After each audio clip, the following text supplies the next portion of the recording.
ईश्वर की प्यारी संतानों के रूप में मेरे निज आत्मा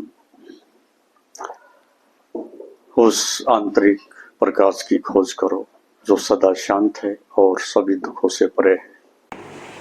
राजनीति और आपका विज्ञान की शिखर पर, लेकिन अब स्थिति हमारी यह है कि हम एक तरफ से तो बहुत विकसित हुए हैं और दूसरी तरफ से अपंग हो गए। कोई भी राष्ट्र, कोई भी मनुष्य तभी समृद्ध होता है, तभी सुखी होता है जब वो दोनों पैरों पर चलता है और उसके पास ये टेक्नोलॉजी होती है।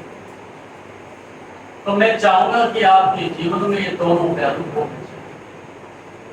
आपके पास एक टेक्नोलॉजी तो है ही, लेकिन पीस ऑफ माइंड ये कोट भी आपके पास होना चाहिए। और ये तभी संभव है कि जब आप अभी से बहुत पहले समय था आपके पास इस अवस्था को प्राप्त करने के लिए, डायरेक्शन देने के लिए आपके पास ये पीस ऑफ माइंड होना चाहिए। लेकिन अभी भी आपके पास एक अवसर है, एक समय है, आप वापसी कर सकते हो और इस जीवन में इस प्रकार की संभावना को जो आपके अंदर छुपी है उसे तलाश सकते हैं। ये विस्फोट जब अंदर होता है तो उसको हम योग कहते हैं, और जब ये बाहर विस्फोट होता है तब हम उसको एक एटॉमिक पावर के रूप में, शक्ति के रूप में स्वीकार करते हैं। तो पावर एंड पीस दो प्रकार की स्थिति आती है, दोनों में संतुलन बनाना ये मनुष्य की बुद्धि, विवेक के ऊपर निर्भर करता है। अब हम अपने विषय पर आते हैं कि पीस ऑफ माइंड है क्या। बच्चों, पीस ऑफ माइंड से पहले आपको ये समझना चाहिए कि ये माइंड है क्या। इससे भी मैंने बताया था, चर्चा की थी माइंड के विषय में, मन के विषय में। आप केमिस्ट्री की परिभाषा जानते हो, फिजिक्स की जानते हो, मैथ्स की जानते हो, ज्योग्राफी की जानते हो, लेकिन अपने ही शरीर में रहने वाले इस उपकरण की, इस काम करने वाली शक्ति की, इस शरीर में करने वाले इंद्रिय, मन और बुद्धि की परिभाषा से शायद आप परिचित भी नहीं। जिस घर में आप 20 वर्ष से रह रहे हो, 25 वर्ष से रह रहे हो, यदि आपको आपके घर के विषय में पूछा जाए कि आपके इस चमड़ी के पीछे, इस आंखों के पीछे, इस कान के पीछे, इस धड़कते हुए हृदय के पीछे क्या क्या इसके फंक्शन है, क्या क्या गतिविधियां हैं, क्या क्या इसकी परिस्थितियां और परिभाषाएं हैं, आप किसी प्रकार से शायद ना बता। जितनी इंद्रियां आपके शरीर में काम करती हैं, शायद आप बीएससी के, एमएससी के स्टूडेंट्स हो सकते हैं और आप पूरी दुनिया के विषय में इंटरनेट से जानकारी प्राप्त करते हैं, अनेक प्रकार की टेक्नोलॉजी आप पढ़ते हैं, लेकिन ईमानदारी से यदि आपसे पूछा जाए तो आपके शरीर में कितनी इंद्रियां काम करती हैं, क्या क्या उनका फंक्शन है और किससे वो जुड़ी हुई हैं और उनका मूल स्रोत किस प्रकार से काम करता है, शायद उस विषय में आप एक नवजात शिशु की तरह से ना बैठे हो। यदि मुझे अपने आसपास की वस्तुएं नहीं दिखती और मैं गैलेक्सी को, ग्रह को और पूरे ब्रह्मांड को बैठ करके दूरबीन लगा करके यहाँ से देखने में सक्षम भी हो गया हूँ, और कोई आकर के मुझे पूछे इस दूरबीन से आप पूरे ब्रह्मांड को, खगोलीय शास्त्र को देखते हो, तो क्या ऐसी दूरबीन भी है जो आपको भी देखती हो, आपको भी जानती हो, आपके विषय में भी बताती हो? क्या ऐसी भी कोई दूरबीन, ऐसी दूरबीन, ऐसा कोई माइक्रोस्कोप भी खोजा गया है? क्या दुनिया में ऐसी कोई चीज है कि जो आपके सामने ऐसे रख दी जाए और स्क्रीन पर पता चले कि ये आप हो, ये आपकी स्थिति है, ये आपका वास्तविक मानस है, ये आपका वास्तविक हु एम आई, ये आपका आंतरिक होना है? कोई उपकरण, कोई यंत्र, कोई दवाई ऐसे बाजार में दिखती है जो ये बता सके कि आप क्या हो? एक्सरे मशीन ये बताती है इतनी हड्डियां हैं, इतनी मांस हैं, इतनी फुफ्फुस हैं, इतने इलेक्ट्रॉन्स हैं, इतनी आपकी खोपड़ी में चीजें हैं। लेकिन इसके बाद भी कुछ तो ऐसा है जो मशीन की पकड़ में नहीं आता और फिर भी आप हो। तो आप में से कुछ बच्चे क्या ऐसा जान रहे हो, इतना समझते हो कि मेरे शरीर में काम करने वाली इस प्रकार की जो शक्तियां हैं उसको हम किस नाम से पुकारते हैं, उसके कितने विभाजन हैं और किस अवस्था में वो चीजें काम करती हैं और किस अवस्था में काम नहीं करती हैं, कभी आपने क्या विचार किया है? कितने शरीर आपके पास हैं? क्यों बच्चों, कितने शरीर आपके पास हैं? कभी आपने अपने शरीर को दर्पण में तो देखा ही होगा ना, दिखाई देते हो, लेकिन इसके पीछे और भी शरीर हैं। वो शरीर इससे भी ज्यादा शक्तिशाली हैं, अधिक सुंदर और श्रेष्ठ हैं। तो कितने शरीर आपके हो सकते हैं? बस एक ही हो सकता है जिसको आप देखते हो।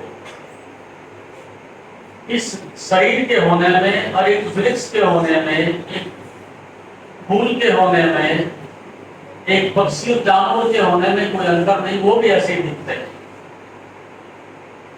लेकिन आपके इस होने में आपको निश्चित रूप से इतना ही पता है कि दीवारें कैसी हैं, ये छत कैसी है, लेकिन इसके स्पेस में, इसके बीच में रहने वाली जो स्थिति है उससे आप अभी भी अनभिज्ञ हो।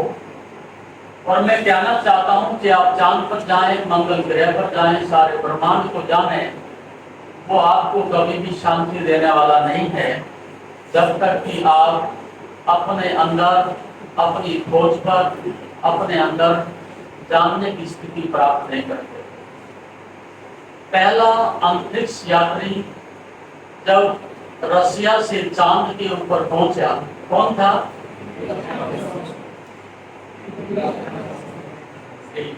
उसने पहला स्टेटमेंट आकर के पृथ्वी पर दिया कि हम देख के आए हैं कि चांद पर कोई परमात्मा नहीं रहता,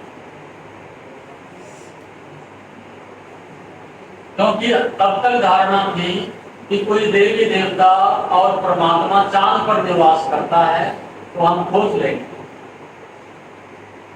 लेकिन जिस आदमी को गलत सिद्ध करने के लिए किसी तरह का सहारा लेना हो, वो इसी प्रकार की बहुत सारी धारणाएं बना सकता है। क्योंकि रसिया एक ऐसा कंट्री है कि जो परमात्मा को नहीं मानता, नास्तिक है। तो उसने यही सिद्ध करना था कि लोग मूर्ख हैं और पागल हैं जो परमात्मा को मानते हैं, कोई परमात्मा नहीं। और इस बात को बल भी मिला उसको वहां से आने के बाद। और आज भी बहुत सारे ऐसे बच्चे हैं, कह सकते हैं कि किसने देखा परमात्मा, लेकिन वो बात तो बहुत दूर की बात है कि परमात्मा है या नहीं है, इस पर तर्क करने की जरूरत भी नहीं है। लेकिन दो बातें तो आप मान ही सकते हो, मेरे कहने से नहीं, अपने अनुभव से मान सकते हो। इस संसार में बीमारी है कि नहीं, और आप लगभग बीमार हो कि नहीं। कभी सिर दर्द होता है, कभी कब्ज होती है, कभी गैस्ट्रिक होती है, कभी आईसाइड वीक होती है, कभी बुद्धि काम नहीं करती है, कभी नींद नहीं आती है, कभी क्रोध आता है। कुछ ना कुछ ऐसे अंदर आपके छिपा हुआ जरूर है जिसके कारण से आप परेशान हो। बीमारी से परिचित हो कि नहीं हो, और दुख से भी परिचित होंगे, दुखी भी हो। अच्छे मार्क्स नहीं आए, अच्छी नौकरी नहीं मिली, अच्छा शरीर नहीं मिला, अच्छा सुंदरिया नहीं मिला, अच्छे दोस्त नहीं मिले, कुछ ना कुछ आपके मन में अवश्य ही ऐसा है कि आपको पीड़ा पहुंचाता है। दो दुविधाएं, दो दुख, दो समस्याएं आपकी निश्चित रूप से हैं। अब हम न तो ईश्वर की बात कर रहे हैं, ना अस्तित्व की बात कर रहे हैं, ना हम आत्मा की प्रकृति की बात कर रहे हैं। दो बातें आपसे सीधी सीधी कर रहे हैं कि आप स्वस्थ रहना चाहते हो कि नहीं। इस बात से 100% सहमत। यही बात विज्ञान के विषय में कही गई थी कि आप विज्ञान की जगत में, टेक्नोलॉजी के जगत में इस पृथ्वी को जानकारी के विषय में सहमत हो कि नहीं हो, उसके लिए सब राजी थे और आज भी राजी हैं। तो पहली तो बात है कि बीमार हैं, ये बात स्पष्ट दिखती है। दूसरी बात है मानसिक रूप से हम दुखी हैं, ये बात भी स्पष्ट दिखती है। तो योग ने अपनी पहली परिभाषा में ही ईश्वर जी को चर्चा नहीं की। अपनी पहली परिभाषा में योग ने इस बात की चर्चा की है कि आप अनुशासित हो कि नहीं हो। पहली बात अनुशासन की है, और वो अनुशासन ऐसा नहीं है जो समाज ने बनाया हो, परंपराओं ने बनाया हो, राजनीति ने बनाया हो, न्याय जिसने बनाया हो, समाज के संगठनों ने बनाया हो। वो अनुशासन हुआ है जो आपकी आत्मा स्वीकार करती है, आपका मन स्वीकार करता है, आपकी चेतना अंदर से स्वीकार करती है। उस प्रकार के अनुशासन की बात है। तो जब भी आपको निर्णय करना होता है तो दो प्रकार से निर्णय होता है। एक वो दूसरों ने कहा था इसलिए हम भी मान लेते हैं, और एक वो निर्णय जो हमारे अंदर से पैदा होता है। तो सभी शिक्षाएं इस प्रकार की शिक्षा देती हैं कि चोरी नहीं करनी चाहिए, झूठ नहीं बोलना चाहिए, बलात्कार नहीं होना चाहिए, रिश्वत नहीं लेनी चाहिए। लेकिन क्या ऐसी जानकारी लेने से, ऐसा पढ़ लेने से झूठ रुकता है? चोरियां रुकती हैं, हत्याएं रुकती हैं? नहीं रुकती। क्यों नहीं रुकती हैं? इसलिए नहीं रुकती हैं कि मनुष्य के पास केवल एक जानकारी है, लेकिन वो उसकी उपलब्धि नहीं है, वो उसकी अनुभूति नहीं है, वो उसका नियंत्रण नहीं है, वो उसकी अचीवमेंट नहीं है। तो योग का अर्थ है नियंत्रण। योग का अर्थ है एक ऐसा आंतरिक अनुशासन जिसके द्वारा आप अपने मन को, अपनी बुद्धि को, अपने शरीर को, अपनी आदतों को अच्छी प्रकार से नियंत्रित कर सकते हो। तो योग शब्द का अर्थ होता है युक्त होना। योग शब्द का अर्थ है अपने से जुड़ना। योग शब्द का अर्थ है अपनी समग्र शक्ति को एक जगह इंटीग्रेट करना, एक जगह केंद्रित करना। उस अवस्था को प्राप्त करने के लिए योग शब्द का प्रयोग हुआ। अब आपकी स्थिति यह होती है कि 24 घंटे आपका मन एक अनियंत्रित अवस्था में रहता है। एक सेकंड को भी आप आंख बंद करो और अभी भी आप पाओगे आप यहां हो, लेकिन आपका मन यहां पर नहीं है। क्यों ऐसी बात होती है? आप अपने हाथ को आदेश दे सकते हो कुछ देर के लिए कि शांत हो जाए, स्थिर हो जाए, लेकिन आप अपने मन को नहीं कह सकते कि शांत हो जाए, स्थिर हो जाए। वह आपके नियंत्रण से बाहर है। और पहली बात, जो मन शब्द प्रयोग किया है उसी से मनुष्य बना है। मैन शब्द उसी के लिए इंग्लिश का मन का ही वर्जन है। उस मैन से ही माइंड बना है, उस मैन से ही मेडिसिन बना है, उस मैन से ही मेडिटेशन बना है। इस प्रकार से उसी से सारी चीजें विकसित हुई। तो मेडिसिन और मेडिटेशन दोनों चीजें इस सृष्टि में, जब व्यक्ति बीमार हुआ तो मेडिसिन ढूंढी गई, और जब दुखी हुआ तो मेडिटेशन ढूंढा, मेडिटेशन किया गया। ये बात आज नई नहीं है, ये बात बहुत पुरानी है।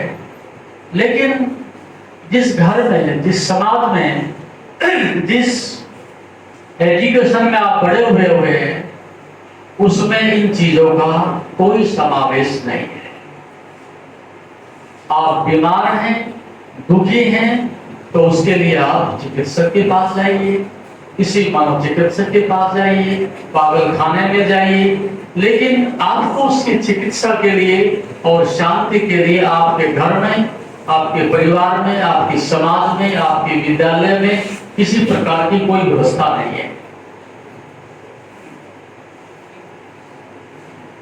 तो इस बात पर अब आप वापसी लौटिएगा कि योग का अर्थ है एक ऐसा जीवन, एक ऐसी शैली, एक ऐसी व्यवस्था, एक ऐसा विज्ञान जो आपको अपने से परिचित कराता, जो आपको आपकी बीमारियों से बाहर ले जाता हो, जो आपकी एक दुखद अवस्था से बाहर निकालता हो, उस अवस्था को हम योग कहते हैं।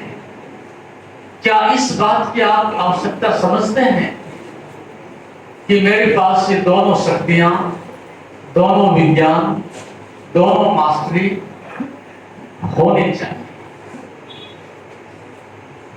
तो स्वस्थ रहने का क्या सिस्टम होगा और शांत रहने का क्या सिस्टम होगा, उस विषय में हम कुछ आज प्रकाश डालेंगे और कुछ हम कल अंतिम पड़ाव में प्रकाश डालेंगे।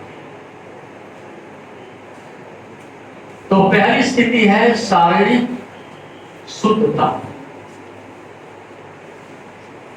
दूसरी स्थिति है मानसिक शुद्धता और तीसरी स्थिति है भावनात्मक शुद्धता।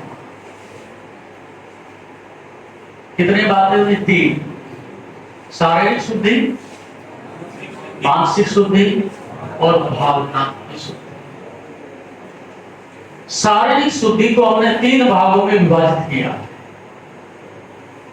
सम्यक आहार, क्या समझते हो? सम्यक आहार क्या? Right diet, right food. जी पूछूंगा, अभी तो अपने घर में ही बता रहे हो। सम्यक भोजन, सम्यक व्यायाम और सम्यक विश्राम। शरीर की शुद्धि करने के लिए 3 बातें, सम्यक क्या? भोजन, सम्यक व्यायाम और सम्यक विश्राम। अब बताओ, ये बेटियां कुछ घुसर घुसर कर रही हैं। सम्यक भोजन क्या है ये बताओ, किसको सम्यक भोजन कहोगे आप? कोई भी अपने अपने जबान से नहीं, अपने होठों को फड़का तो रहे हो, खड़े होकर के बताओ कि सही भोजन क्या है, उसकी क्या परिभाषा है, उसका आपके स्वास्थ्य से, शरीर से क्या संबंध है? रोज खाते हो भोजन, तो बताओ सही भोजन क्या हो सकता है?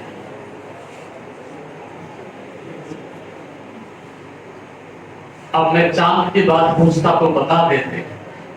मैं Hegel, Kant, Schopenhauer, Darwin, Newton, Einstein, Copernicus सबकी मार्क्स की बात बता देते, लेकिन आपके जीवन की बात पूछ रहा हूं और आपके स्वास्थ्य के भोजन की बात पूछ रहा हूं, जिसको आप प्रतिदिन करते हो। और ये बड़ी हमारे लिए दुख की बात है कि जिस महल में मैं रह रहा हूं उससे ही मैं अनभिज हूं, अपरिचित हूं। बताओ भाई, भोजन के विषय में नहीं बताओगे। 2 शब्द मेडिकल साइंस में, मेडिकल टर्म से यूज होते हैं। एक शब्द होता है एल्कलाइन, एक होता है एसिडिक। क्या होता है? इसकी हिंदी भी बता दो। हाँ, कौन सा अम्लीय है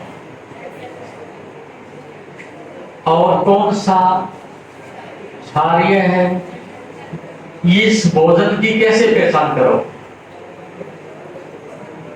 कैसे पता चलेगा कि मेरे सामने जो भोजन रखा गया है वो एल्कलाइन है या एसिडिक है, वो क्षारीय है या अम्लीय है? कैसे पता चलेगा?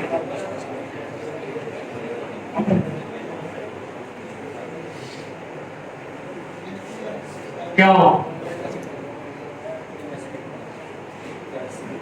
एल्कलाइन से आपका क्या अभिप्राय? What do you mean by alkaline? पहले तो यही बताओ, ये क्या बीमारी है? एल्कलाइन है क्या?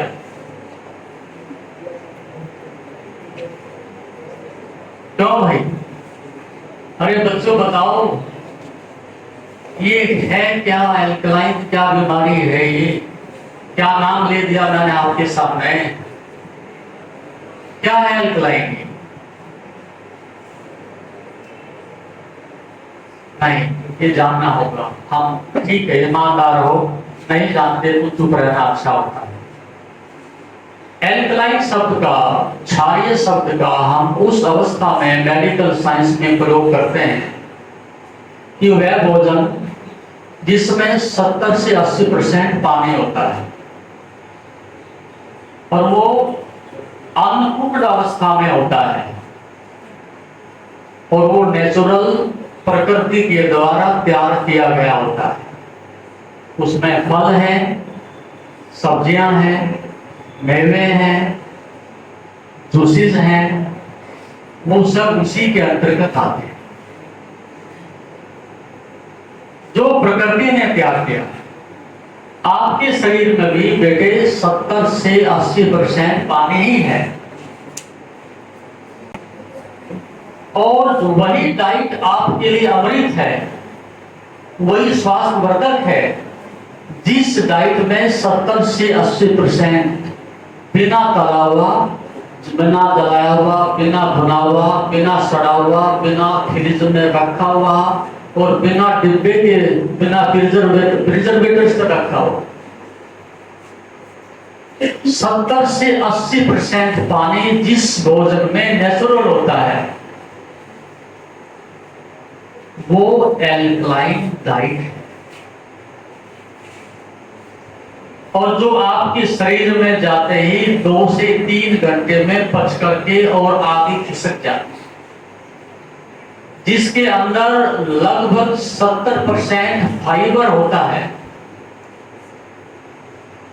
फाइबर का अर्थ होता है इस प्रकार का फुजला, इस प्रकार की इसकी स्ट्रक्चर कि जो आपके शरीर में जाकर के, आंतों में जाकर के भोजन को चिपकने नहीं देता।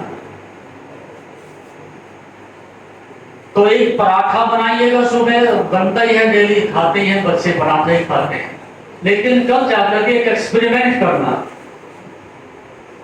जो पराठा आपकी मम्मी बना करके देती है उसको, और फिर एक चपाती बना करके अपने हाथ से उसको अलग अलग एक जग में, एक जार में डाल करके आ जाना, और जब सायंकाल को जाकर के देखोगे तो हाथ से पकड़ के उठाना इसको, वो पराठा तो पहाड़ का पहाड़ ऐसे हाथ में उठ करके आ जाएगा और रोटी का मलिदा बन करके बारीक हो जाएगा। वो पराठा पहलवान की तरह से ऐसे ही अकड़ा रहेगा और रोटी पानी में डिजोल्व हो जाएगी। तो ये इस प्रकार की जो डाइट है, जो पानी में घुलनशील है, वो आपकी आंतों में भी घुलनशील है। और जो पराठा उस पानी में भी नहीं सड़ रहा है, आपकी आंतों में भी जाके ऐसे ही फंसा रहेगा। वो ना तो आगे जाएगा ना पिछले वालों को आगे जाने देगा। और इससे फिर क्या होगा? जब ट्रैफिक रुक जाता है तो क्या होता है?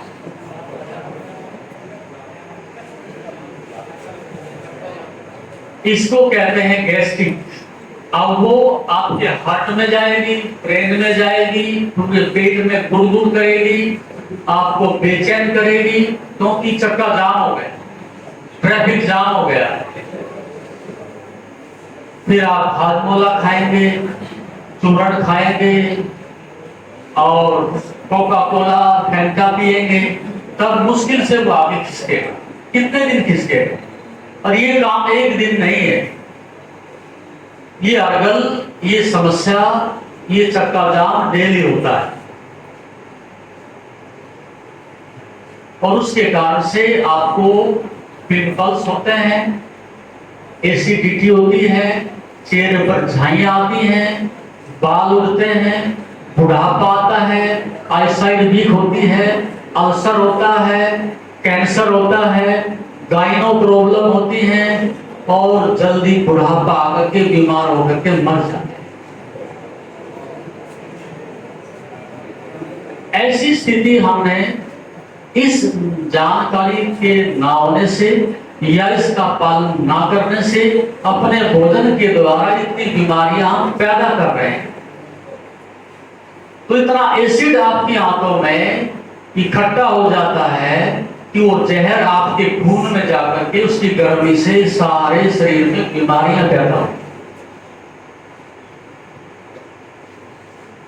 तो इतनी मेडिकल साइंस थोड़ी आपको आनी ही चाहिए कि हम जो खा रहे हैं वो खून में जा रहा है, ब्रेन में जा रहा है, हार्ट में जा रहा है, किडनीज में जा रहा है, उसका क्या प्रभाव हो रहा है। तो जो कुछ सामने आया और अंदर डाल दिया, आपको डालने में 5 सेकंड लगे हैं, लेकिन उस खून को और आंत को उसे शरीर में ले जाने में कितना कष्ट होता है वो आप नहीं जानते।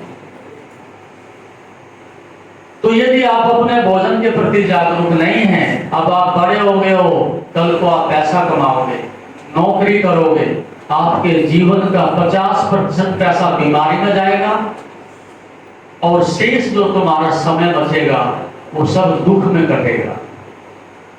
और बीमार आदमी चिड़चिड़ा होता है, बीमार आदमी अपराध करता है, बीमार आदमी सबके साथ झगड़ा करता है, बीमार आदमी किसी को अपना मित्र नहीं बनने देता, बीमार आदमी सदैव ही विद्रोह का दुख का कारण बनता है। तो भोजन ही बेसिकली आपका रोग है, शरीर ही आपका बीमार है, तो मन के स्वस्थ रहने का आधार समाप्त हो गया। फिर कैसे स्वस्थ रह सकते हैं?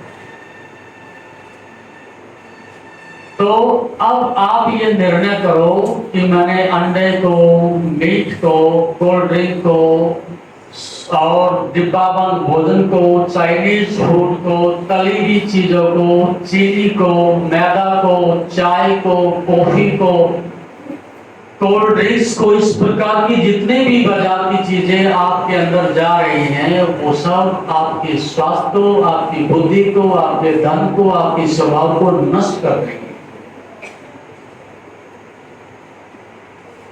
क्या आप स्वस्थ रहना नहीं चाहोगे?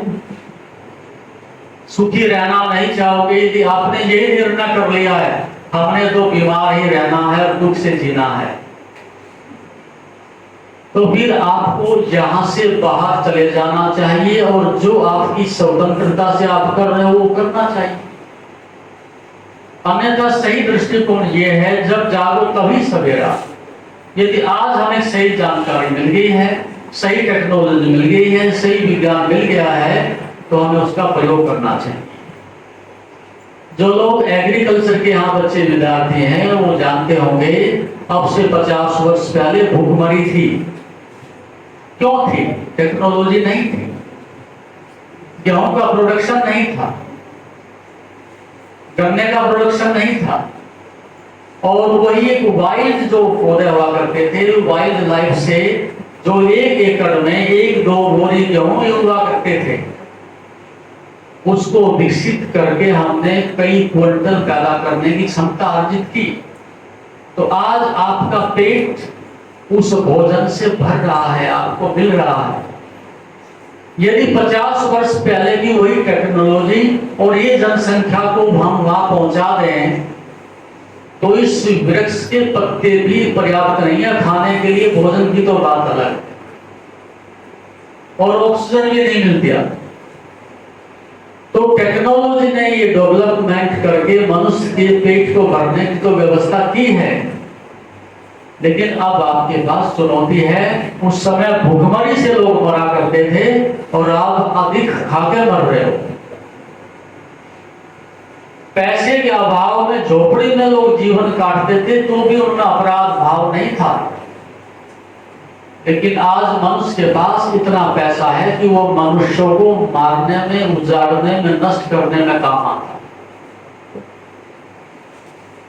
तो यदि पावर आपके पास आती है और पावर को पीस में कन्वर्ट करने की, उसको अच्छाई में बदलने की शक्ति आपको पास नहीं आती, तो आप निश्चित रूप से इस जीवन को अभिशाप में और दुख में बदल दो, और बदला जा रहा है।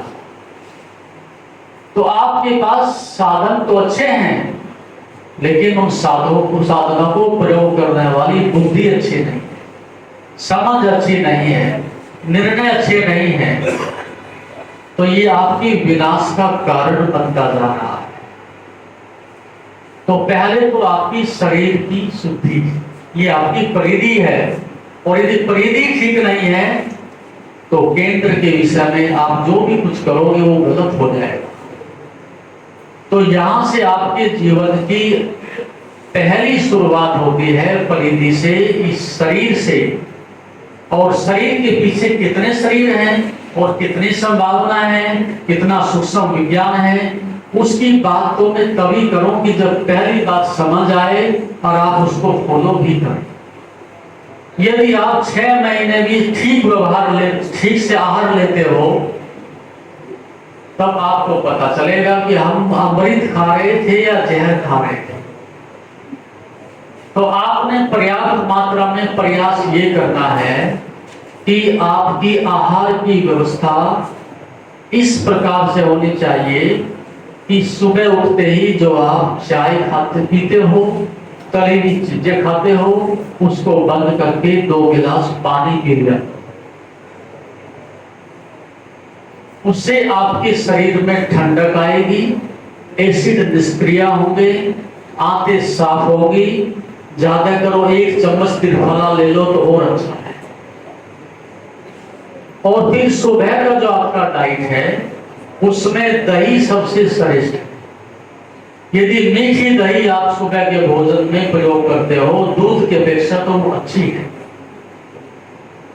और यदि और भी अच्छी व्यवस्था है तो सीजन के ताजे जो फल मिलते हैं, एक सिंगल फल से आप पेट भरते हो तो आपके स्वास्थ्य के लिए अति श्रेष्ठ है। यदि वो नहीं है तो आप थोड़ी सी सलाद लीजिए, थोड़ी सब्जी लीजिएगा और थोड़ा उसके साथ में चपाती अपन लीजिए। तो श्रेष्ठ डाइट हुई आपकी सलाद, सब्जी और चपाती और दही। सुबह पेट भर के आप खा लेते हैं तो दोपहर को जरूरत नहीं। दिन भर पानी पियो, जूस पियो या फल खाओ और रात को जाकर के फिर भोजन करो। उस भोजन में भी आपकी सब्जी या दाल या रोटी और फिर रात को दूध। यदि ये डाइट आपको सामान्य स्थिति में बराबर मिलती है तो आपकी बीमारी के आने का कोई भी कारण नहीं बचता। आप 6 महीने इसको फॉलो करिएगा। या तो मुझे एक समय ताजे फल खाने हैं, एक समय पेट भर के अन्न खाना है सुबह, उसमें भी फल एक समय, सब्जी रोटी और दाल एक समय, और रात्रि को सब्जी रोटी और दूध एक समय। इस बीच में आप पानी पर्याप्त पी सकते हो, बाकी चीज की आवश्यकता नहीं। ये अधिक खर्चीला नहीं है, कहीं से कुछ लाना नहीं, आपके घर की चीजें हैं। ये स्वस्थ रखने के लिए आपकी सुंदर डाइट प्लान है। और घी का सेवन होता है तो सबसे अच्छा। मीठा भोजन और घी से युक्त भोजन अमृत के समान होता है। इसलिए आपकी सब्जी में या दाल में पर्याप्त घी होना चाहिए। ये बात झूठी है जो लोग कहते हैं कि हार्ट अटैक हो जाता है, चर्बी बढ़ जाती है और बीमारियां पैदा होती हैं। घी से कोई बीमारी पैदा नहीं होती, लेकिन घी गाय का हो तो अच्छा है और वो मिलता नहीं है। इससे फिर आप नारियल का तेल प्रयोग कर सकते हैं, मोक्ष के विकल्प में अच्छा है। तो ये आपकी एक डाइट प्लान है साधारण। अब हम बात करते हैं आपके मन की आंतरिक शुद्धि के लिए प्राणायाम की। ये शरीर की शुद्धि हुई भोजन से। अब आपकी प्राण ऊर्जा भी शुद्ध होनी चाहिए। उसके अंदर जो acidic, carbon dioxide, carbon monoxide, इस प्रकार के जो जहरीले तत्व चले गए हैं, ये तो भोजन से शुद्धि हो रही थी, प्राण की शुद्धि हमने करनी है। उस प्राण की शुद्धि करने के लिए प्राणायाम से बढ़कर के संसार में श्रेष्ठ कुछ भी नहीं है। आप भोजन के बिना कितने दिन रह सकते हो ये बताओ? क्यों रहे? 1 महीना रह सकते हो। अच्छा, मैं बताता हूं, यदि आप स्वस्थ हो तो 3 महीने तक मरोगे नहीं। 3 महीने भोजन नहीं मिलेगा तो मरोगे नहीं। और 1 महीना पानी नहीं मिलेगा तो भी नहीं मरोगे। लेकिन 1 घंटे के लिए ऑक्सीजन ना मिले तो क्या होगा? कितनी देर रह सकते हो बिना ऑक्सीजन के? नहीं रह सकते। तो भोजन से भी, पानी से भी और आपके पैसे से भी अधिक बहुमूल्य क्या होगा? श्वास हुई। और श्वास कहां से आ रही है? ऑक्सीजन कहां से आ रही है? उस पौधे से आ रही है। उस पर आपके फेफड़े टंगे हुए हैं, वहां से आप ऑक्सीजन आरोप कर रहे हो। ठीक है। और यदि ऑक्सीजन आपको खरीदने पड़ जाए, उसकी कीमत का पता है क्या है? लगभग 550 किलो ऑक्सीजन 24 घंटे में आप डेली खर्च कर रहे हो।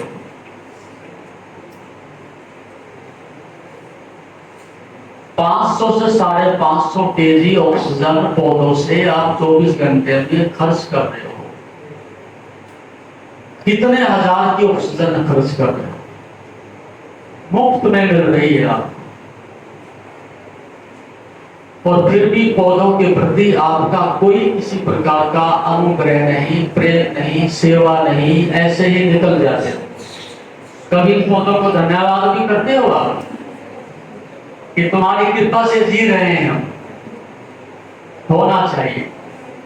तो दूसरी स्थिति है हमारी श्वास के माध्यम से प्राण ऊर्जा को फिल्टर करना, प्राण ऊर्जा को शरीर में विस्तृत करना, प्राण ऊर्जा को अंदर फैलाना और सभी अंगों तक उसकी सप्लाई को पहुंचाना। आपने पैरालिसिस के रोगी देखे होंगे, आंखों से अंधे हो जाते हैं वो रोगी देखे होंगे, कानों से बधिर हो जाते हैं वो देखे होंगे। ये हो क्यों जाता है कि जब प्राण ऊर्जा पूरे अंग में, शरीर में नहीं पहुंचती, वे अंग सिकुड़ जाते हैं, वे अंग मुरझा जाते हैं, वे अंग जो है निष्प्राण हो जाते हैं। और यदि पूरे शरीर में प्राण ऊर्जा गति करती है और दूषित पदार्थों को बाहर मलमूत्र से निकाल देती है, उस अवस्था में आपके अंदर शुद्ध ऊर्जा, शुद्ध प्राण बचता है। तो आपने इस स्थिति को पैदा करने के लिए अपने फेफड़ों से रक्त को अधिक मात्रा में शुद्ध करने के लिए और अपने हृदय से ब्रेन तक की सारी व्यवस्था सुंदर बनाने के लिए इस प्राण ऊर्जा का उपयोग करना है। तो पहले भी मैंने बताया था, कुछ बच्चे पुराने भी होंगे, प्राणायाम की प्रक्रिया कितने बच्चे अपना रहे हैं? इसका अर्थ ये हुआ कि हमारा यहाँ आना, आपके प्रति इतनी आत्मीयता और प्रेम रखना, वो सब व्यर्थ ही दिखाई देता है। यदि आप एक मोबाइल के लिए 10 घंटे लगा सकते हो, मूवी देखने के लिए घंटों एक तक बिना पलक झपके देख सकते हो, और नशे और दुराचार करने के लिए भागे फिरते हो, तो अपने जीवन के प्रति इसका अर्थ है तुम इतना भी प्रेम नहीं है कि मैं सुबह उठ के साफ स्वच्छ वायु में बैठ करके और आधा घंटे के लिए अपने इस जीवन के लिए, अमृत को ग्रहण करने के लिए, इस जीवन को प्रेम करने के लिए सैक्रिफाइस करूं। चश्मे लग जाएं, बीमार हो जाएं, हॉस्पिटलाइज हो जाएं, कुछ भी हो जाएं, लेकिन वो सस्ता काम नहीं करोगे जिससे हम आधा घंटा खर्च करके और सदा के लिए स्वस्थ रह सके। इसका क्या अर्थ समझते हो आप बेटे? इसका अर्थ है कि तुमने इस बात के लिए कसम खा ली है कि हमें तो बीमारी से ही जीना है और दुख से ही रहना है। और ये भैंस के आगे बीन बजाने से लाभ भी क्या है? इसका अर्थ है ये प्रयास आर्यजी को भी बंद कर देना चाहिए और हमारी करुणा है आपके प्रति उसको भी बंद कर देना चाहिए। आप में से पुराने बच्चे निश्चित रूप से 50% तो होंगे, लेकिन ये बात अच्छी तो नहीं, ये दुखद बात है कि आपके पास सब कार्यों के लिए समय है, लेकिन अपने जीवन के लिए 10 मिनट भी आपके पास नहीं है, तो जीने का तुम्हें अधिकार भी नहीं है। इसका अर्थ है जो हम कह रहे हैं वो भरोसे के योग भी नहीं है, वो झूठ है या पाखंड है, वो आपके लिए काम की कोई बात भी नहीं है। और आपको किराए से जबरदस्ती भयभीत करके यहाँ बैठाया गया है, अपनी खुशी से आप यहाँ बैठे भी नहीं हो। इस बात से यही सिद्ध होता है कि आपको बाहर से इस बात का भय है कि लाठी लेकर के बैठे हैं प्रोफेसर साहब और वो बाहर नहीं निकलने देंगे, इसलिए हम बैठे हैं, नहीं तो हम यहाँ से कभी की चले गए हुए हो। ये तो अच्छी बात नहीं है बेटे। इस सदी में और इतनी बड़ी अवस्था में भी आपको अपने जीवन के प्रति इतना प्रेम नहीं या समझ नहीं है, तो फिर तुम्हारा विकास, तुम्हारा स्वास्थ्य और योग के प्रति ये बातें सब बेईमानी हो जाती है। क्यों नहीं करना चाहते हो? थोड़ा मुझे कारण भी तो समझ आए कि आप ऐसी अच्छी बात आप क्यों नहीं करना चाहते हो? क्या कोई साइड इफेक्ट का भय है? क्या कुछ समय का अभाव है? क्या कोई माता पिता मना करते हैं? या कोई वातावरण ठीक नहीं है? या भोजन ठीक नहीं है? कुछ तो कारण होगा कि आपकी क्यों रुचि नहीं है इस बात के लिए। ये भी मैं दृष्टिकोण जानना चाहता हूं। आप कह नहीं सकते तो लिख करके दे सकते हो कि हम इसलिए आधा घंटा जीवन के लिए नहीं लगा सकते, इसलिए हम आधा घंटा मेडिटेशन नहीं कर सकते, प्राणायाम नहीं कर सकते, व्यायाम नहीं कर सकते, भ्रमण नहीं कर सकते। कुछ तो कारण होगा। क्यों भाई बच्चों, कुछ तो कारण बताओ कि इसलिए हम करना नहीं चाहते। नहीं होता ऐसे तो कोई बात नहीं, हम अपनी बात को आगे बढ़ाते हैं। तो ये पहली बात हुई आहार के विषय में। तो आहार कैसा हो वो मैंने आपको बताया कि जो शरीर में बोझ पैदा नहीं करता, शरीर में नशा पैदा नहीं करता, शरीर में उत्तेजना पैदा नहीं करता, शरीर में रुकावट पैदा नहीं करता, शरीर में बीमारी पैदा नहीं करता, शरीर में एसिड पैदा नहीं करता, ऐसा आहार सुंदर है, श्रेष्ठ है। अब दूसरी बात पर हम आते हैं, प्राणायाम की ऊर्जा पर। प्राण ऊर्जा को शरीर में उन्नत करने के लिए आप श्वास तो ले ही रहे हो, लेकिन अधिकांश जो आपका श्वास है वो गर्दन तक आता है, अधिक से अधिक ओसोफेगस तक, मिडल पोर्शन तक आता है और वापस लौट जाता है। और लगभग 6000 कोशिकाएं आपके लंग्स में हैं। उन 6000 कोशिकाओं में से 2000 कोशिकाएं मुश्किल से आपकी क्रियाशील हैं, जो काम करती हैं। 4000 कोशिकाएं निष्क्रिय पड़ी हैं, जो कि वो भी काम करने के लिए प्रभु ने बनाई है। और उनका जो डायफ्राम है, उनका जो अंदर खुलने का ढंग है, वो आपका बंद होता जा रहा है, सूखता जा रहा है। इसलिए आप 10 पौड़ी चढ़ते हो तो श्वास फूलती है, 1 किलोमीटर दौड़ते हो तो आप हाँफने लगते हो। क्यों? क्योंकि ऑक्सीजन के लिए अधिक जगह चाहिए थी और आपकी जगह सिकुड़ते जुड़ते छोटी सी रह गई है। उतनी सी ऑक्सीजन ही आपके फेफड़े लेते हैं। जीवित रहने के लिए मात्र जीवन का विस्तार करने के लिए फेफड़ों का कार्य बंद हो गया है। इसलिए बार बार आपको दमा होता है, नजला होता है, जुकाम होता है और बीमारी आती है। कि आपके फेफड़े प्रॉपर हिलते नहीं, काम नहीं करते, तो शरीर में प्राण ऊर्जा कहां से आएगी? अभी भी आपकी स्थिति यह है कि बूढ़े आदमी जो 60 वर्ष पुराने हैं और ग्राउंड में खड़े कर दिए जाएं, आपकी स्थिति बड़ी दयनीय है। उनके साथ आप कुछ भी आगे नहीं बढ़ सकते।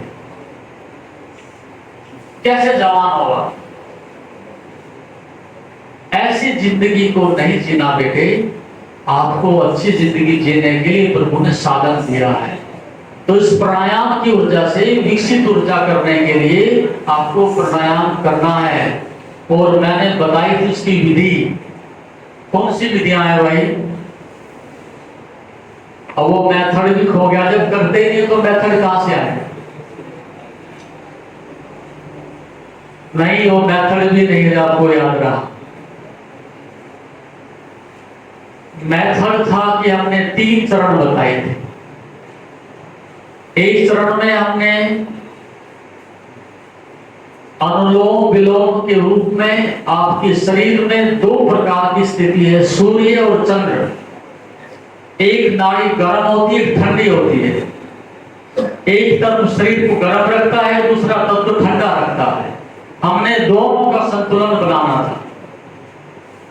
जो आपकी राइट साइड है वो सूर्य से संबंधित है, जो लेफ्ट साइड है वो चंद्र से संबंधित। तो दोनों को जब हम एक सम अवस्था में ले आते हैं, उस समय बीपी ना तो हाई होता और ना लो होता। जिनका बीपी हाई होता है, सीधी सी बात है, उनकी एक नाक लेफ्ट साइड की बंद रहती है और राइट की ज्यादा चलती है। शरीर में गर्मी बढ़ती है, एसिड बढ़ता है, खून गाढ़ा होता है और उनका बीपी, उनका पारा, उनका मन क्रोध से भर जाता है। और दूसरी प्रकार के ऐसे लोग जिनको नाक रेशे से भरी रहती है, जुकाम से भरी रहती है, ठीक से श्वास नहीं आती और उनकी राइट नोज बंद रहती है, लेफ्ट चलती रहती है और बीपी 60 पर और 100 पर पहुंच जाता है। शरीर ठंडा हो जाता है, हाथ छुओ, पैर छुओ, सब ठंडा है और चलते हुए चक्कर आता है, नींद आती है। ये स्थिति तब होती है कि जब आपके शरीर में सांद्रता तो शीतलता अधिक बढ़ जाती है। ये बातें बेटे आप सुन रहे हो, लेकिन इनको थोड़ा अपनी विंडो से अंदर भी जाने दो। ये काम आने वाली चीजें तुम्हें मेडिकल साइंस में कोई नहीं समझाए। स्वस्थ रहने के लिए जरूरी है, दोनों का संतुलन पहले जरूरी है। तो आपकी भूख, प्यास और नींद तीनों चीज नियंत्रित हो जाएंगी जब आपके दोनों स्वर बराबर चलेंगे। अभी भी आप अनुभव करके देखो, कितने आप ऐसे बच्चे हो कि जिनकी दोनों नासिकाएं, नोस्टिल बराबर काम कर रहे हो, उतने अंदर से श्वास आ रही है, उतनी जा रही है। ये तुम्हारे स्वास्थ्य की पहचान है। यदि तुम्हारा पेट ठीक है, तुम्हारे फेफड़े ठीक हैं, श्वास लेने का ढंग, इनटेक करने का ठीक है, तो दोनों नासिका आपकी बराबर चलेंगे। आप श्वास लेकर के देख लो, किसी की एक ही चल रही होगी, किसी की दूसरी चल रही होगी, दोनों के बीच में श्वास आधी चलती होगी। तो डॉक्टर बीमारी बताए ना बताए, हॉस्पिटल में जाए या ना जाए, लेकिन आप बीमारी के रास्ते पर हो। यदि पेट ठीक है और कब्ज नहीं है और श्वासें दोनों से बराबर आती है, सोचो कि हम बिल्कुल स्वस्थ हैं, हमें कोई भय नहीं, ना अटैक होगा, ना बीपी बढ़ेगा, ना हमें कोई बीमारी आएगी। और ऐसी स्थिति शायद कभी होती होगी आपकी, अन्यथा स्थिति बिगड़ी हुई ही होती है। तो ये पहला कारण हुआ नाड़ी शोधन, अनुलोम विलोम प्राणायाम। दूसरा है नाड़ी शोधन प्राणायाम। तो पहले प्राणायाम में क्या करना होता है कि हम दाएं तरफ के नासापुट बंद करके बाईं ओर से यथेष्ट पूरे नाभि से लेकर के और लक्ष्य तक श्वास को अंदर भरते हैं और उसको रोकते नहीं है। केवल अंदर तक जाने देते हैं और फिर दूसरी नासिका से छोड़ देते हैं। फिर जिससे छोड़ा है उसी से भरते हैं और फिर उसको धीरे धीरे बाहर छोड़ देते हैं। ये एक क्रम हुआ। बाएं से शुरू किया, अंदर तक ले गए, दाएं से छोड़ा, दाएं से फिर लिया और फिर बाएं से उसको बाहर छोड़ दिया। इस प्रकार का एक क्रम आपका पूरा होता है। इस प्रकार से आपने 5 से 10 मिनट के लिए इस प्राणायाम को आप कर सकते हैं। दूसरी विधि है आपकी नाड़ी शोधन प्राणायाम के रूप, जिसमें आप श्वास को अंदर लेते हैं तो अंदर रोकते हैं अपनी सामर्थ्य अनुसार 10 सेकंड 20 सेकंड जो भी आपके पास सामर्थ्य होती है, अंदर रोकते हैं और फिर उसको धीरे धीरे बाहर छोड़ते हैं और फिर उसी से श्वास लेते हैं और फिर अंदर रोकते हैं। ये दूसरी प्रक्रिया आपकी प्राणायाम की होती है। क्या आप ऐसी स्थिति में हो कि करोगे? नहीं, या पेट पहले से भोजन से भरा हुआ है? क्योंकि आसन की तो क्लास समाप्ति होगी आपकी, स्पेस नहीं था या परिस्थिति थी। तो जी आगे जी। अच्छा, तो आपने 12:30 समाप्त करना, दिक्कत नहीं किसी को झेल सकते हैं। झेलनी तो झेल चुके, इशारा करती है बाहर हैं, सब जा चुके हैं। ये तो उनकी शर्म है, कैसे बैठे हैं? जा तो चुके हैं, वो तो मुझे बता दो कि मैं भी स्टूडेंट रहा हूं, तो जा तो चुके हैं, लेकिन ये किसी तरह से भय की वजह से, आपके डंडे की वजह से बैठे हैं। तो खैर कोई बात नहीं। माँ कई बार क्या होता है कि कुछ कड़वी भी होती है और कुछ आक्रामक भी होती है और माँ कुछ कठोर भी होती है, इसलिए उस दृष्टिकोण से मैं थोड़ा कठोर भी रहूंगा। तुम्हारा मन करे ना करे, लेकिन जो सही है वो तो मैं कहूंगा ही। कान को तुम बंद नहीं कर सकते, ऐसा चमत्कार कर नहीं सकते। आप मुझे देख करके आंखें बंद कर सकते हो, लेकिन ये चमत्कार आप नहीं कर सकते कि आप कान बंद कर सकते हो। कर सको तो दिखाओ मुझे करके बंद। तो कान में आवाज तो जाएगी, सुनना तो पड़ेगा। और कभी कभी ऐसा हो जाता है कि कोई बात ऐसा होता है कि जैसे सीप के मुंह में क्या हो, कोई उस नक्षत्र में कोई बूंद पहुंच जाए तो क्या बनती है? शायद आप से कोई मोती बन जाए। तो हम अपना प्रयास तो नहीं छोड़ेंगे। डॉक्टर जब ऑपरेशन करता है तो चीखें निकलती है, गाली देता है, लाते मारता है, लेकिन ठीक होने के बाद धन्यवाद भी देता है। तो हमने दूसरी बात की थी प्राणायाम की, और वो भी नाड़ी शोधन प्राणायाम की। अब आपका मन हो तो हाथ उठाओ, मैं करवाऊंगा।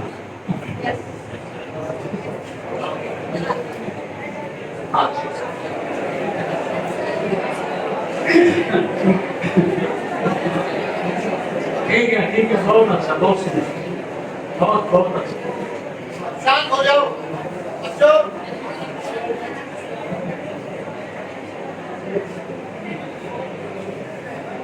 अब अपने विषय पर आ जाओ। इसका अर्थ ये हुआ कि अधिक इस बात के प्रति आप संवेदनशील तो नहीं हो, लेकिन मैं थ्योरेटिकल समझा देता हूं। करने में ज्यादा इंटरेस्ट आपका नहीं है, फिर भी मैं थोड़ी आपको बता देता हूं, उस बात को दृष्टि में रखते हैं। प्राणायाम की स्थिति सबसे अधिक संवेदनशील है। ये बात सुनते भी हो, पढ़ते भी हो, देखते भी हो, प्रचार भी होता है, लेकिन कब करना चाहिए, किसको करना चाहिए, कैसी स्थिति में करना चाहिए, ये बातें अधिक महत्वपूर्ण है। कितनी बार करते हो अच्छा हो और बुरा हो जाता है। प्राणायाम करने से, योग करने से कई लोगों को साइड इफेक्ट भी होते हैं। सब्सक्राइब करें हमारे वो तब होते हैं जब उनके पास एक सही जानकारी नहीं होती। आने वाली वीडियोस का नोटिफिकेशन। तो प्राणायाम करने का सही सबसे उपयुक्त जो मैंने बताया, सुबह कब्ज हो, पेट साफ हो, पर्याप्त मात्रा में ऑक्सीजन हो, आपका मन चिंता से मुक्त हो, और साफ स्वच्छ वातावरण में बैठ करके आप उस अवस्था में प्राणायाम करें कि जुकाम ना हो। बीपी आपका यदि हाई है तो अलग तरह के प्राणायाम है, लो है तो अलग तरह के प्राणायाम है, आप हृदय के रोगी हैं तो अलग प्राणायाम है, आप अल्सर के रोगी हैं तो अलग प्राणायाम है। यदि आप सामान्य स्थिति में हैं, ना कोई बीपी की समस्या है, ना कोई हार्ट की समस्या है, ना पेट में कोई गैस्ट्रिक और कब्ज की समस्या है, तब आप इस प्रकार के प्राणायाम को निरापद ढंग से बिना किसी साइड इफेक्ट के कर सकते हो। लेकिन यदि कोई समस्या है तो नहीं करना चाहिए, ना ही कोई आसन ऐसा करना चाहिए जिसमें आपकी बीमारी कोई हो और जानकारी ना हो और आप करते रहें तो उसके दुष्प्रभाव होते हैं। स्थानीय किसी समझदार आदमी से, किसी अनुभवी से जानने के बाद ही योग करना चाहिए। ऐसे ही मेडिटेशन की भी स्थिति है। यदि आप एक केतली में पानी भर के रख देते हैं, ऊपर से ढक्कन बंद कर देते हैं, नीचे से बर्नर चालू कर देते हैं और ऐसे ही आप बढ़ाते चले जाएं तो क्या होगा? एक्सप्लोजन हो जाएगा। तो ध्यान से ऐसा ही नहीं कि अमृत ही बरसता है। यदि आपने अपनी एनर्जी को कोई डायरेक्शन नहीं दी है, आपने मन को कोई दिशा नहीं दी है, आपका सिस्टम अंदर ठीक नहीं है और आप जबरदस्ती आंख बंद करके और मन को शांत करने की कोशिश कर रहे हो, तो ये एक डिप्रेशन का, एक एक्सप्लोजन होने का, विस्फोट होने का कारण भी बनता है। हम आपको दोनों ही बातें पैरेलल बता रहे हैं। कल को ऐसा ना हो कि आपके जब तो ध्यान कर रहे थे जो हमारे साथ अच्छा नहीं हुआ। अच्छा होता है। संसार में ऐसा कोई अमृत नहीं जो 100% अमृत ही होता हो। ऐसा कोई जहर नहीं कि जो 100% जहर ही होता हो। ऐसा कोई लाभ नहीं कि जो सदा 100% लाभ ही होता हो। और ऐसी कोई बुराई नहीं कि 100% बुराई ही होती है। हर चीज की अलग अलग अवस्थाएं होती हैं। ये अपने दिमाग से आपको देखना है। तो ये बात हुई प्राणायाम की। और अगली बात है आपकी मेडिटेशन की, ध्यान की। पिछला कार्य मेरा शेष रह गया है क्योंकि मैंने केवल आपको शरीर की शुद्धि के लिए बताया। मन की शुद्धि क्या है और भाव की शुद्धि क्या है, ये शेष है।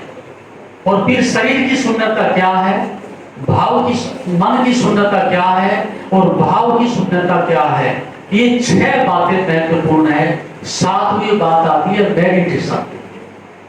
क्या बताया मैंने? शरीर शुद्धि, मन शुद्धि, भाव शुद्धि, शरीर शून्यता, मन की शून्यता, भाव की शून्यता।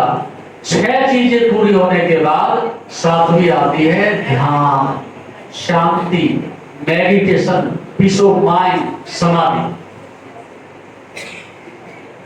ये काम करना आपके लिए ना तो आपका भाव है, ना आपकी जिज्ञासा है, ना आप आवश्यकता समझते हो। लेकिन ये जरूर कहता हूं, आप में से कोई विद्यार्थी ऐसा हो सकता है, कोई बेटी ऐसी हो सकती है, कोई प्रोफेसर ऐसा हो सकता है। इस बात को अलग से मेरे से बैठ करके समझा जा सकता है, जाना जा सकता है, इसकी ट्रेनिंग दी जा सकती है, इसके लिए समय दिया जा सकता है। उनके लिए बड़ी काम की बात होगी।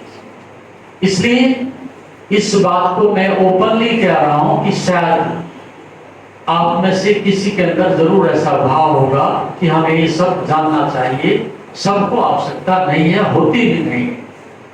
अब हम आते हैं मेडिटेशन के ऊपर, ध्यान के ऊपर।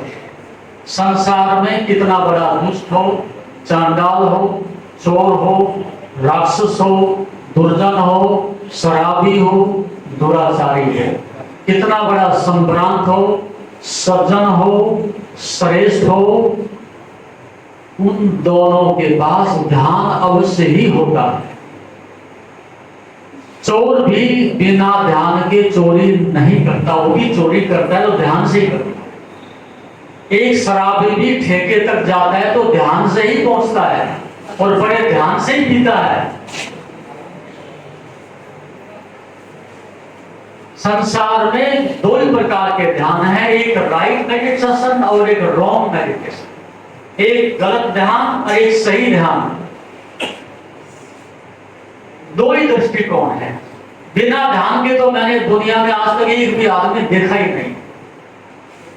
ध्यान सब करते हैं, किसी का ध्यान धन के ऊपर लगा हुआ है, किसी का ध्यान स्त्री के ऊपर लगा हुआ है। अब हंसी आई, ये तुम्हारे मन का चोर हंस रहा है। सही बात अब कही हमारी नहीं। वो एक दार्शनिक इस प्रकार की भाषा बोलते हैं, जिसको फ्रायड कहता है, जुंग कहता है कि आप वो बात कहो जिसको सब चाहते हो तो लोग एकदम प्रसन्न हो जाए। तो मेरे जो गुरुदेव थे वो दक्षिण से बिलोंग करते थे। तो जब कभी कोई युवक आता था और मन से परेशान होता था और बहुत सारी बीमारियां बताता था, तो गुरुदेव मेरे एक ही बात कहते थे, who is she, who is she, अरे वो लड़की कौन देखी आप? ये बात बड़ी अटपटी लगती, क्योंकि युवा अवस्था की बीमारी है, एक अट्रैक्शन है। और एक तक आप पुस्तक में हो तो मन नहीं लगता है, आप मोबाइल देखते हैं तो मन नहीं लगता है, आप घर में हो तो मन नहीं लगता है, आप बाजार में हो तो मन नहीं लगता है, लेकिन ध्यान एक जगह बराबर लगा हुआ है एक तक। क्यों? जो चीज आप में रस है, जिस चीज में आपका, वहां आपका ध्यान अपने आप ही चला जाए। गलत चीजों में रस है तो सोते सोते भी आपका ध्यान उधर ही जाएगा, और सही जगह आपका ध्यान है तो भी उधर ही जाएगा।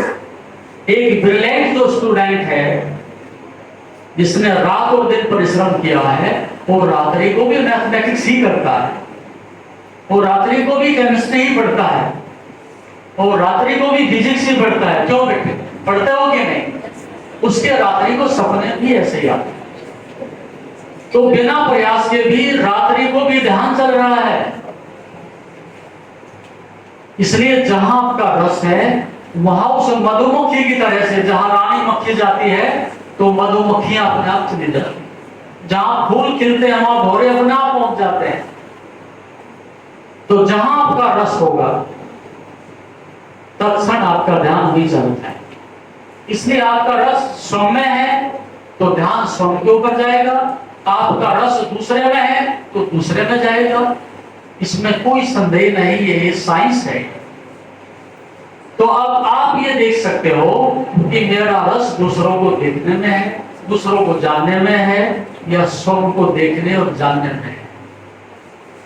तो ध्यान की प्रक्रिया उनके लिए है जिनके लिए संसार से जो लोग तृप्त हो गए हो। हमने बाजार भी देख लिया है, हमने रंगीन कागज भी देख लिए हैं, हमने संसार के सब दरवाजों पर दस्तक दे करके देख लिए है, हमें शांति नहीं मिली। ना धन से, ना स्त्री से, ना पद से, ना सम्मान से, ना अच्छे भोजन से, ना अच्छे मकान से, ना अच्छे वस्त्रों से। जो व्यक्ति इस बात का ईमानदारी से अनुभव करके वापस लौटा हो कि यहाँ तो कहीं शांति का लेवल तो लगा था, नोटिस तो लगा था कि स्वर्ग और प्रवेश करते हैं तो नरक हाथ में आता है। जब आदमी इस बात से अनुभव से तृप्त होता है कि बाहर कहीं शांति नहीं, तो फिर एक दरवाजा बचता है कि शायद मेरे अंदर ही हो, शायद मेरे पास ही हो। और तब ध्यान का समय आता है। इससे पहले तो खींचातानी है, इससे पहले तो संघर्ष है, इसके पहले तो एक युद्ध है। आप लड़ सकते हो लेकिन ज्यादा सफलता आपको नहीं मिलेगी। लेकिन एक सही कदम और मंजिल तक पहुंचने के लिए एक सही जानकारी देना तो मेरा कर्तव्य बनता है। सिर्फ एक कदम उठा था गलत, सिर्फ एक कदम उठा था गलत राहे शोक में, फिर तमाम उम्र मंजिल मुझे ढूंढती रही। जब एक कदम गलत उठ जाता है तो फिर जिंदगी अनंत काल तक उसी के पीछे चली जाती है। फिर मंजिल ढूंढती है मुसाफिर कहाँ गया, कौन से रेत में खो गया, कौन सी धूल में मिट गया। तो आपका निर्णय, आपका ध्यान इस बात पर निर्णय करेगा आपकी दिशा कौन सी है। तो आपकी दिशा सही है तो ध्यान अपने पर होगा, और आपकी दिशा गलत है तो ध्यान गलत दिशा में होगा। तो इस बात के पीछे इतना संतुलन बैठाना कि जो बाहर ध्यान देना जरूरी है उतना ध्यान बाहर दीजिएगा, और शेष समय बचता है तो अपने पर ध्यान दीजिए। जितना बाहर देखना जरूरी है उतना देख लीजिएगा, लेकिन देखने की बीमारी पैदा मत करिए। जितना बोलना जरूरी है उतना बोलिएगा, लेकिन बोलने की एक बीमारी पैदा मत करिएगा। जितना सुनना जरूरी है वो सुन लीजिएगा, लेकिन सुनना एक आदत और बीमारी मत बनाइएगा। जितना संसार में धन कमाना है कमा लीजिएगा, लेकिन धन के साथ गबन मत हो जाइएगा। धन के साथ ही मर मत जाना।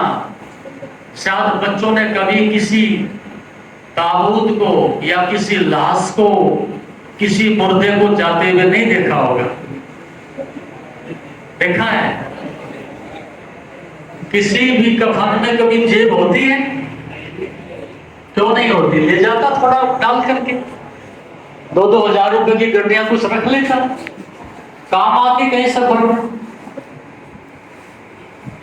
कोई नहीं ले जाता। लेकिन इसका अर्थ मैं ये नहीं कह रहा हूं कि तुम धन के विरोधी हो जाओ और नफरत करने लगो, लेकिन जिंदगी धन बन जाए और कागजों के लिए लड़ाई लड़ते रहो और जिंदगी अपनी वासनाओं में दुख में बिताते रहो, वो जीने का ढंग अच्छा नहीं। उतना धन जिससे जीवन चले, उतना संसार जिससे दुख पैदा ना हो। शेष जो समय बचता है वो अपने जीवन को ध्यान में, अपने सुधार में, अपने जागरण में, अपने को जानने में लगाना चाहिए। ये तुम्हारे जीवन का उद्देश्य है। तो इसलिए ध्यान तब होता है जब मुझे अपने में रस पैदा हो गया, अपने के अंदर जानने में रुचि पैदा हो गई हो, तब ध्यान अपने आप वापिस लौट आता है। अभी तो तुम्हारी निगाहें बहुत दूर दूर तक जाती हैं, बहुत दिशाओं में दौड़ती हैं, बहुत सारे सपने देखती हैं, लेकिन फिर भी मैं कहना चाहता हूं कि संतुलन बनाया जा सकता है। एक ऐसा संतुलन कि हम अंदर भी देख सकें और हम बाहर भी देख सकें। संतुलन वही है कि जो दोनों छोर को संभाल के रख सके। यदि आप एक टांग से दौड़ सको तो कितने दौड़ोगे? दोनों टांग पर चलने से ही दौड़ी जाती है। आप बाहर का भी संभाल सकें और अपने अंदर भी संभाल सकें, यही संतुलन है। अंदर बुद्धि पवित्र हो, सही निर्णय करने वाली हो, अपने अनुभव से भरी हुई हो, तो आपके कर्म अच्छे होंगे, आपकी दृष्टि अच्छी होगी, आपका विचार अच्छा होगा। तो मैं रूपांतरण की बात कर रहा हूं। जो आपको प्रभु ने दिया है इसमें एक संतुलन खोजना है, उसको मैं ध्यान कहता हूं। बाहर से भागना नहीं और अपने से पीठ फेरना नहीं, ये दोनों काम कर रहे हैं। बाहर को भी देखना है और स्वयं हम क्या है इसको भी देखना है। इस संतुलन का नाम जीवन है, परफेक्ट लाइफ है। तो ध्यान के विषय में क्या सोचे? ध्यान का अर्थ है कि अपनी शक्ति को एक जगह केंद्रित, अपनी शक्ति को एक जगह फोकस करना, अपनी शक्ति को रूपांतरित करना, अपनी शक्ति को एक इनर डायरेक्शन देना, वो ध्यान की कला है। रात्रि को कितने घंटे आप सोते हो? क्यों बच्चे? 6 घंटे।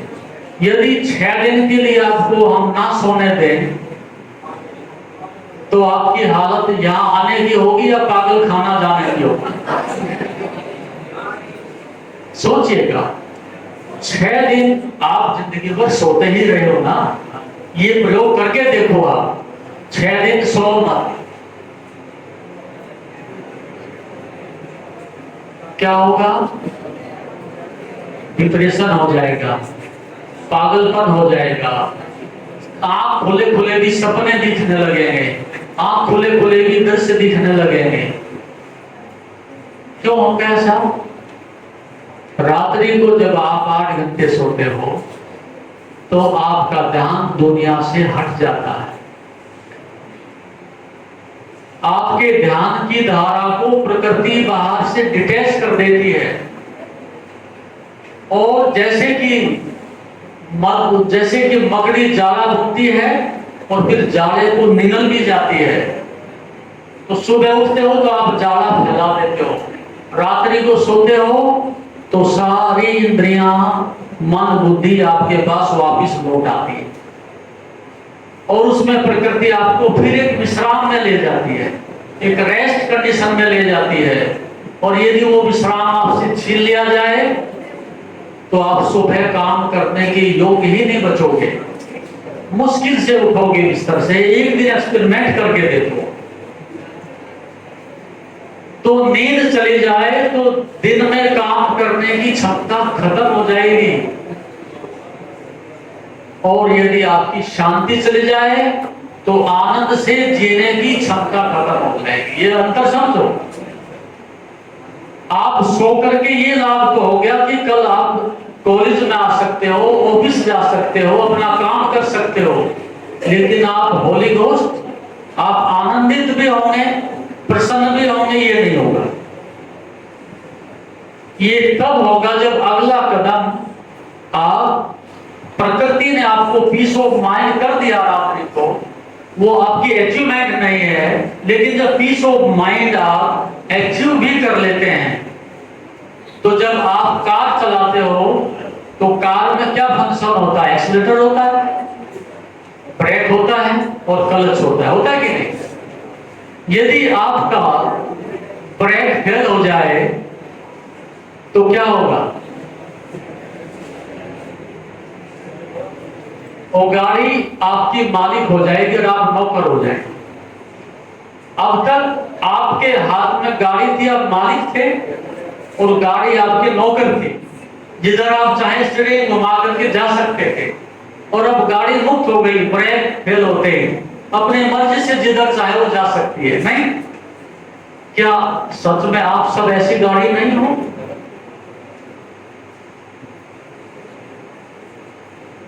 सोचिएगा, ऐसी ट्रेन या ऐसा एरोप्लेन कि जो रुकना नहीं जानता, जिसके ब्रेक फेल हो गए हो, और मैं कहूं बेटी इसमें बैठना, आज फ्री है ये एरोप्लेन, कोई पैसे नहीं लगेंगे, लेकिन ये रुकना नहीं जानता, ब्रेक नहीं लगती इस ट्रेन में, क्या बैठोगे?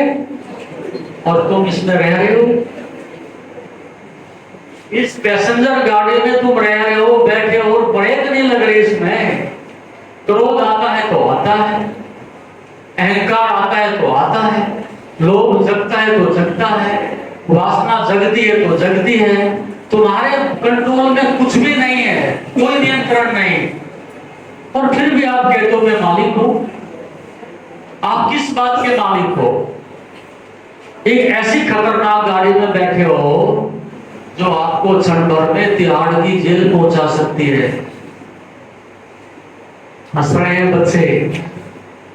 वे लोग जो तिहाड़ की जेल में रह रहे हैं वो थोड़े खतरनाक पैसेंजर थे, कुछ ज्यादा रिस्क लिया उन्होंने, हैं वो तुम्हारे भाई बहन, उनसे जाके बात करो कि हमने थोड़ी ज्यादा पी ली भाई, यहां पहुंच गए, हमने ज्यादा चुरा लिया, चुरा तो सभी रहे थे, हमने कुछ ज्यादा चुरा लिया तो हमने यहां पहुंचा दिया। लूट तो सभी रहे थे, नेता भी लूट रहे थे, पड़ोसी भी लूट रहे थे, हमने थोड़ा ज्यादा लूट लिया। सरकार नाराज होगी इस बात से, कितना नहीं लूटना चाहिए था, और हमें तिहाड़ की जेल पहुंचा दिया। तो आप ध्यान रखना, एक क्षण भर के बाद आप में से कोई भी आगरा के पागल खाने भी पहुंच सकता है, और तिहाड़ की जेल भी पहुंच सकता है, और पुलिस स्टेशन भी पहुंच सकता है। क्यों? इस पैसेंजर गाड़ी में ब्रेक ही नहीं लगते। क्या कहना चाहिए था? ये नियंत्रण नहीं, क्या करना चाहिए था, इस पर कंट्रोल नहीं, तभी तो ये दुर्दशा होती है। तो क्या तुम्हें इस जीवन के महत्व का पता नहीं चल रहा इस बात से कि हम किस बात के मालिक हैं? जिस शरीर में रह रहे हैं, क्या हमारे इसके ऊपर कोई नियंत्रण है? इसलिए तुम्हारी दोस्ती रोज दुश्मनी में बदलती है और तुम्हारी गृहस्थी रोज घिसटती में बदलती है, तुम्हारे विवाह तलाक में बदलते हैं। ये बात ध्यान से सुन लेना। साथ रहने का एक ही सूत्र है कि हम एक दूसरे से अंदर से प्रेम से, सहानुभूति से और समझ से जुड़ गए हो तो साथ रह सकते हो, नहीं तो बिना ब्रेक की जब दो गाड़ी पैरेलल चलती हैं वो एक्सीडेंट होती है। कभी पत्नी एक्सीडेंट करेगी, कभी पति करेगा, कभी बाप करेगा, कभी बेटा करेगा, कभी भाई करेगा। हर रोज यहाँ समाज में विस्फोट होता है। क्यों होता है? क्योंकि मन के ऊपर कोई नियंत्रण नहीं है।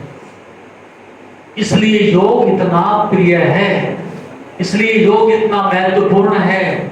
तुम्हारे गृहस्थ को बसा सकता है, तुम्हारी नौकरी को सुंदर बना सकता है, तुम्हारे धन को यश और कीर्ति में बदल सकता है, तुम्हारी बीमारी को सौंदर्य में बदल सकता है, तुम्हारी असफलता को सफलता में बदल सकता है। ये काम कौन कर सकता है? योग ही कर सकता है। लेकिन ये बात साधारण तुम्हारे सिर के ऊपर से जाती है और पैरों के नीचे से खिसकती है। आप इसको ग्रहण करने के लिए आज तो राजी नहीं हो, लेकिन इसका अभाव तुम्हारी जिंदगी में बना ही रहेगा यदि आप इस दिशा में कदम नहीं उठाते। अब मैं सभा समाप्त ही करूंगा, क्योंकि ध्यान तो कभी भी कर लेना, लेकिन ये जानकारी, इस बीमारी का पता होना, हमारा मंजिल क्या है और हम मुसाफिर कौन से पड़ाव पर हैं, इसका पता होना अत्यंत जरूरी है। मैंने बीमारी बताई है, उसका कारण भी बताया है और उसका समाधान भी बताया है। बताया कि नहीं? अब ये तुम्हारे ऊपर निर्भर करता है कि अपने घिसट के जीना है कि दौड़ते हुए सुंदरता से जिंदगी मंजिल तक पहुंचानी है। तो ये आपके ऊपर निर्भर करेगा, ये निर्णय आप करिएगा। मैंने सुझाव दिया है, आपके ऊपर आदेश मैंने जारी नहीं किया है। और ये बात कल मैं दूसरे आयाम से, दूसरे ढंग से समझाने की कोशिश करूंगा, क्योंकि जीवन अथाह है, जीवन बड़ी गहराई है, जीवन का बड़ा विज्ञान है। ये शास्त्र तो तुम्हारे कुछ भी नहीं है, जीवन का शास्त्र सबसे बड़ा है और सबसे जरूरी है। उसके लिए आप कोशिश करें, कल फिर हम चर्चा करेंगे। इसके लिए आप सब धन्यवाद के पात्र हैं। जैसे भी हो, कम से कम बैठे तो रहे, सुना तो सही।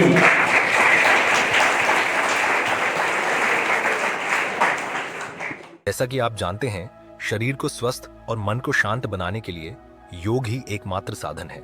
जीवन को योगमय बनाने के लिए व योग दर्शन के मर्म को आत्मसात करने हेतु गुरुदेव के आशीर्वचनों को श्रवण करें। उनके द्वारा दिया गया मार्गदर्शन आपके जीवन में सकारात्मक बदलाव लाएगा। अगर आप पतंजलि योग दर्शन सीखना चाहते हैं और इस प्राचीन ज्ञान को अपने जीवन में शामिल करना चाहते हैं तो हमसे संपर्क करें। हमारे योग सत्र न केवल आपके शरीर को स्वस्थ बनाएंगे बल्कि आपके मन और आत्मा को भी संतुलित करेंगे।